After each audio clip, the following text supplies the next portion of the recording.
ಸಂಪುಟ ಸಭೆಯಲ್ಲಿ ಒಳ ಮೀಸಲಾತಿ ಸಂಬಂಧ ಭಾರಿ ಚರ್ಚೆ ಆಗಿದೆ. ಇವತ್ತು ನಾಗಮೋಹನ್ ದಾಸ್ ವರದಿ ಪ್ರಕಾರ ಎಡಗೈಗೆ ಶೇಕಡ 6ರಷ್ಟು ಮೀಸಲಾತಿ.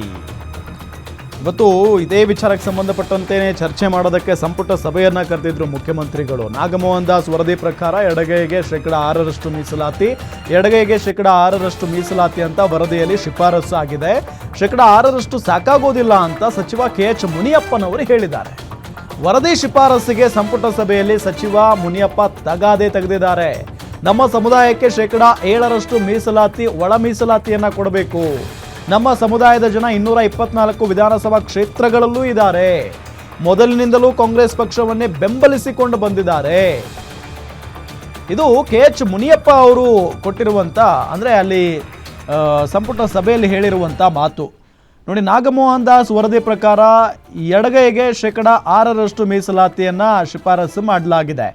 ವರದಿಯಲ್ಲಿ ಶೇಕಡ 6ರಷ್ಟು ಸಾಕಾಗೋದಿಲ್ಲ ಅಂತ ಹೇಳಿ ಸಚಿವ KH ಮುನಿಯಪ್ಪನವರು ಹೇಳ್ತಾ ಇದ್ದಾರೆ. ವರದಿ ಶಿಫಾರಸಿಗೆ ಸಚಿವ ಮುನಿಯಪ್ಪ ಅವರು ಸಂಪುಟ ಸಭೆಯಲ್ಲೇ ಭಿನ್ನಾಭಿಪ್ರಾಯವನ್ನು ವ್ಯಕ್ತಪಡಿಸಿರೋದು.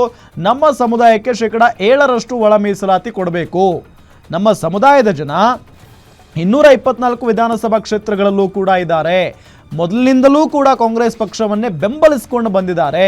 ಶೈಕ್ಷಣಿಕ, ಆರ್ಥಿಕವಾಗಿ ನಮ್ಮ ಸಮುದಾಯ ಭಾರಿ ಹಿಂದುಳಿದಿದೆ ಅನ್ನೋ ನಿಟ್ಟಿನಲ್ಲೂ ಕೂಡ ಈ ಸಂದರ್ಭದಲ್ಲಿ ಮಾತಾಡಿದ್ದಾರೆ ಅನ್ನೋದು ಗೊತ್ತಾಗ್ತಾ ಇದೆ. ಡೀಟೇಲ್ಸ್ ಕೊಡ್ತಾರೆ ನಮ್ಮ political bureau head Maruti Pavagada ಸಂಪರ್ಕದಲ್ಲಿದ್ದಾರೆ.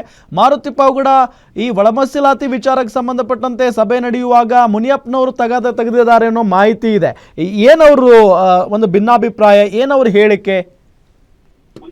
ರಾಮ್, ಸಂಜೆ 7:15 ಕೂಡ ಕ್ಯಾಬಿನೆಟ್ ಸುದೀರ್ಘವಾಗಿ ಚರ್ಚೆ ಆಯ್ತು. ಮುಖ್ಯಮಂತ್ರಿ ಸಿದ್ದರಾಮಯ್ಯ ಅವರ ನೇತೃತ್ವದಲ್ಲಿ ಒಳ ಮೀಸಲಾತಿ ಸಂಬಂಧ ನಾಗಮೋಹನ್ ದಾಸ್ ಅವರು ಕೊಟ್ಟಿರುವಂತಹ ಒಂದು ರಿಪೋರ್ಟ್ ಅನ್ನ ಆಧರಿಸಿ 5 ಗುಂಪುಗಳಾಗಿ ಏನು ವರ್ಗೀಕರಣ ಮಾಡಿತ್ತು, ಇದನ್ನು ಯಾವ ರೀತಿಯಾಗಿ ಮಾಡ್ಬೇಕು ಅಂತ. ಯಾಕಂತ ಹೇಳಿದ್ರೆ ಈ ವರ್ಗೀಕರಣದ ಬಗ್ಗೆ ಮೊದಲೇ ಪರಮೇಶ್ವರ್, ಮಹದೇವಪ್ಪ ಸೇರಿದಂತೆ ಹಲವರು ಆಕ್ಷೇಪವನ್ನು ಕೂಡ ವ್ಯಕ್ತಪಡಿಸಿದ್ರು. ಹೀಗಾಗಿ ಈ ಸಮಸ್ಯೆಯನ್ನ ಬಗೆಹರಿಸುವ ಸಲುವಾಗಿ ಮುಖ್ಯಮಂತ್ರಿ ಸಿದ್ದರಾಮಯ್ಯ ಬೆಳಗ್ಗೆಯಿಂದಲೂ ಕೂಡ ಹಲವು ಹಿರಿಯ ಸಚಿವರುಗಳು ಹಾಗೂ ಶಾಸಕರನ್ನ ಕರೆದು ಅಭಿಪ್ರಾಯವನ್ನ ಸಂಗ್ರಹ ಮಾಡುವಂತ ಒಂದು ಕೆಲಸವನ್ನು ಮಾಡಿದ್ರು.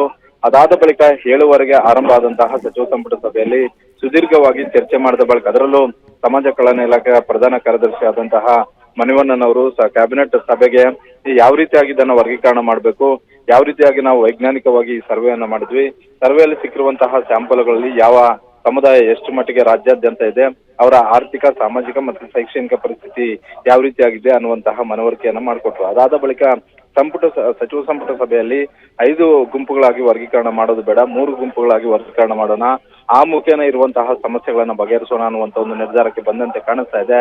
ಹೀಗಾಗಿ ಈಗಷ್ಟೇ ಸಿಕ್ಕಿರುವಂತಹ ಮಾಹಿತಿಯ ಪ್ರಕಾರ ರಾಜ್ಯದಲ್ಲಿ ಬಹುದೊಡ್ಡ ಸಮುದಾಯ ಆಗಿರುವಂತಹ ಎಡಗೈ ಸಮುದಾಯಕ್ಕೆ 6% ಮೀಸಲಾತಿ, ಅದೇ ರೀತಿ ಬಲಗೈ ಸಮುದಾಯಕ್ಕೆ ಶೇಕಡ 5% ಮೀಸಲಾತಿ.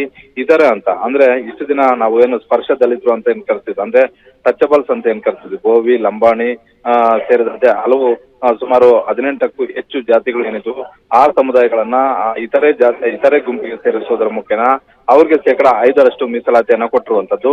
ಹಿಂದೆ ನಾಗಮೋಹನ್ ದಾಸ್ ಅವರು ಕೊಟ್ಟಂತಹ ರಿಪೋರ್ಟ್ ಅಲ್ಲಿ 5 ವರ್ಗೀಕರಣ ಮಾಡೋದ್ರ ಮೂಲಕ, ಅದರಲ್ಲಿ ಪ್ರಮುಖವಾಗಿ ನಾಗಮೋಹನ್ ದಾಸ್ ಅವರು ಎಡಗೈ, ಬಲಗೈ ಹಾಗೂ ಸ್ಪರ್ಶ ದಲಿತರು ಜೊತೆಗೆ ಇತರೆ, ಅದ್ರ ಜೊತೆಗೆ ಅಲೆಮಾರಿಗಳು ಅನ್ನುವಂತಹ ರೀತಿಯಲ್ಲಿ 5 ಗುಂಪುಗಳನ್ನ ಮಾಡಿದ್ರು. ಆದ್ರೆ 5 ಗುಂಪುಗಳನ್ನಾಗಿ ಮಾಡದೆ ಆದ್ರೆ ಇರುವಂತಹ 17% ಮೀಸಲಾತಿಯಲ್ಲಿ ಹಂಚಿಕೆ ಮಾಡೋದು ಬಹಳಷ್ಟು ಸಮಸ್ಯೆಗಳಾಗ್ತವೆ ಅನ್ನೋದ್ರ ಜೊತೆಗೆ ಆದಿ ದ್ರಾವಿಡ, ಆದಿ ಆಂಧ್ರ, ಆದಿ ಕರ್ನಾಟಕ ಇವರು ಬಲಗೈ ಸಮುದಾಯಕ್ಕೆ ಬರ್ತಾರೆ ಅನ್ನುವಂಥದ್ದು ಕೆಲವು ಕಡೆ ವಾದ ಆದ್ರೆ, ಮತ್ತೊಂದ್ ಕಡೆ ಇವರು ಎಡಗೈ ಸಮುದಾಯಕ್ಕೆ ಬರ್ತಾರೆ ಅನ್ನುವಂತ ಒಂದು ವಾದವೂ ಕೂಡ ಇತ್ತು.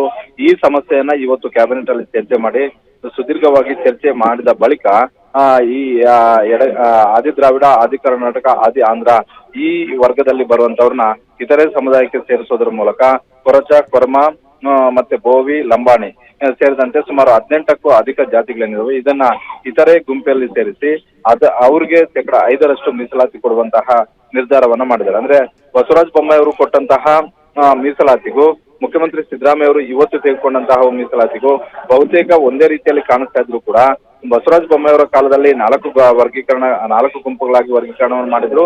ಆದ್ರೆ ಸಿದ್ದರಾಮಯ್ಯ ಅವರ ನೇತೃತ್ವದ ಸಚಿವ ಸಂಪುಟದಲ್ಲಿ ತೆಗೆದುಕೊಂಡಂತಹ ನಿರ್ಧಾರದ ಪ್ರಕಾರ 3 ಗುಂಪುಗಳನ್ನಾಗಿ ಮಾಡಿ ಈ ಜಂಜಾಟ ಇದ್ದಂತಹ ಸಮಸ್ಯೆ ಇದ್ದಂತದನ್ನ ನಿವಾರಿಸುವಂತ ಒಂದು ಕೆಲಸ ಆಗಿದೆ ಅಂತಾನೆ ಹೇಳ್ಬೋದು.